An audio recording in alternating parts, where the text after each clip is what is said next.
J'ai envie de parler de mon sujet de prédilection, la confiance en soi, en entrepreneuriat. Tu sais, la confiance en soi, c'est un cheminement. C'est pas quelque chose que tu acquiers du jour au lendemain. C'est un travail. J'aime pas ça dire que c'est un travail, mais c'en est un peu un. Puis ça se passe ici. C'est tout entre tes deux oreilles. C'est ton mindset ou ton état d'esprit.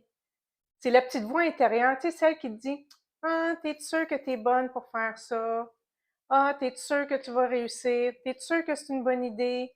Ta voix intérieure, ton discours intérieur et ton état d'esprit va jouer beaucoup, un grand, grand rôle dans ta confiance en toi. Tes croyances limitantes, ça, c'est toutes les phrases que tu as entendues au cours de ton enfance, de ton adolescence, dans ta vie adulte, que ce soit ta famille, les collègues, les professeurs, les amis. Donc, tous les t'es pas faite pour être entrepreneur, tu réussiras pas. Toutes les croyances limitantes qui sont finalement des perceptions, très souvent, c'est pas la réalité parce que c'est pas vrai que tu n'es pas compétente. Tu l'es, tu as accompli plein de belles choses dans ta vie, tu as réussi plein de choses, donc tu n'es pas incompétente. Au contraire, tu es très compétente.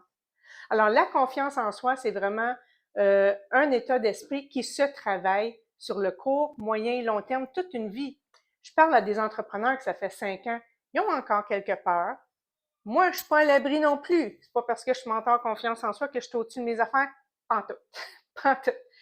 J'en ai encore des peurs. La peur de l'échec, la peur de déranger, la peur de si. On les vit toutes. Tous les entrepreneurs, on vit ces mêmes peurs-là, mais ça se travaille. Tu n'es pas obligé de rester dans ton état d'esprit qui te paralyse dans tes actions et dans tes décisions pour te faire avancer et te faire propulser dans ton entreprise. Moi, je peux t'aider à évoluer et à faire ton cheminement pour gagner en confiance et être beaucoup plus solide dans tes décisions. J'offre plusieurs ateliers en présentiel, donc en février, c'est vraiment la thématique d'agrandir sa zone de confort parce que ça aussi, ça travaille sur la confiance. On est-tu bien dans nos vieilles chaussettes, dans nos pantoufles, dans le connu, dans nos habitudes, dans nos petites... c'est ça, dans nos habitudes, on fait la même chose, la même façon tout le temps. C'est pas pour rien qu'on a les mêmes résultats, qu'on n'a pas les résultats qu'on souhaite. Il faut faire les choses différemment.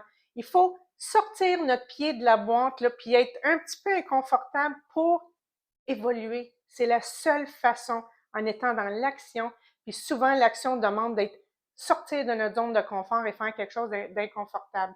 Oui, c'est malaisant pour quelques moments, mais une fois que tu es dedans, c'est comme ouh, ça t'amène une petite énergie de OK, je suis capable, OK, je continue. C'est vraiment, vraiment puissant de sortir de sa zone de confort.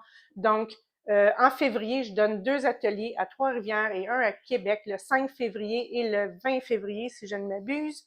Un 2 heures intense en groupe pour travailler sur ta zone de confort. Au mois de mars, la thématique, c'est les croyances limitantes, justement. Donc, comment que tu peux venir les identifier, les travailler pour les surmonter et finalement prendre les bonnes décisions et être dans l'action pour faire avancer dans ton entreprise. Ça va se faire dans la MRC de Portneuf et à Trois-Rivières. Donc, je te mets les liens dans les commentaires de la vidéo pour aller voir les détails des événements, aller t'inscrire. Ça va être vraiment un outil transformateur et un déclencheur pour toi pour que tu puisses avancer en toute confiance. J'ai tellement hâte de te guider dans ce cheminement-là pour que tu puisses briller de ton plein potentiel.